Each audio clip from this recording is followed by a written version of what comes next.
Hi guys, it's Elisa at Moat Cottage, and today I'm going to show you how I ferment garlic and honey, and I'm going to also tell you the reasons why I do it.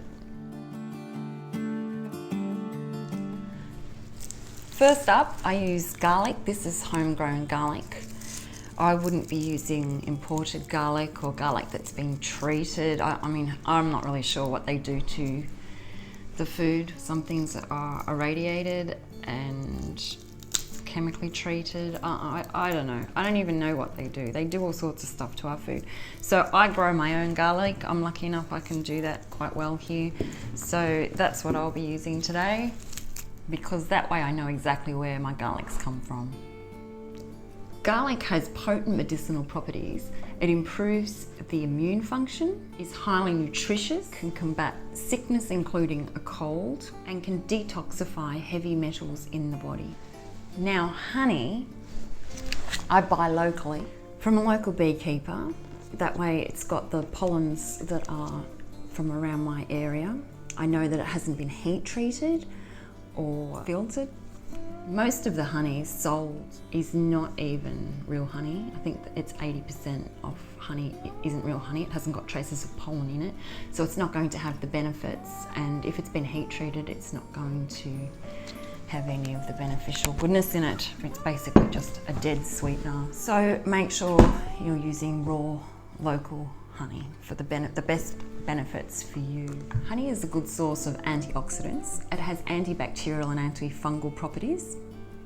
It's fantastic for sore throats and excellent at healing wounds. If you put it topically on a wound, it will heal quicker than if you don't use that. It contains disease-preventing and disease-fighting flavonoids.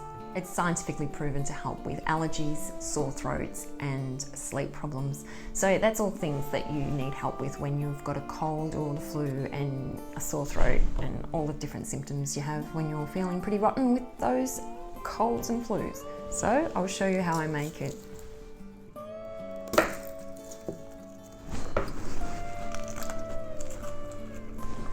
So I peel the garlic.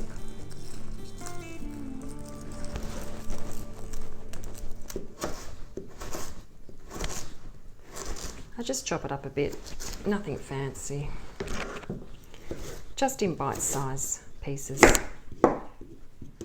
I have a clean dry jar, and we'll just fill up all the garlic into the jar.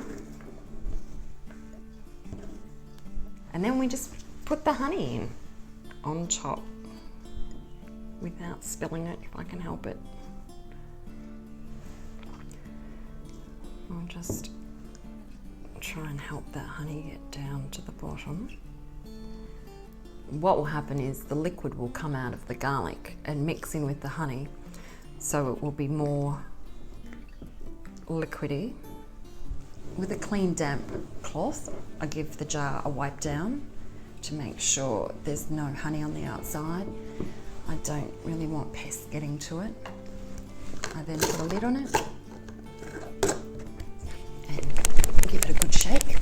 Make sure all that garlic is covered in honey, and then I pop it into the dark cupboard to ferment, and I would wait probably at least 2 months before I started eating it if I had to eat it that early. It's quite potent when it's new, so I prefer to wait at least 6 months. Emergency situation would be 2 months. This one here I made over 6 months ago.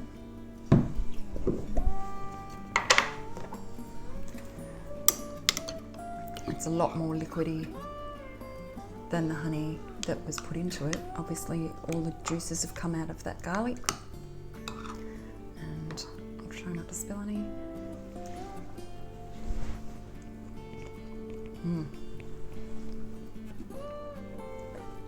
This is something I definitely recommend you make in advance, and then it's ready in the cupboard when you need it.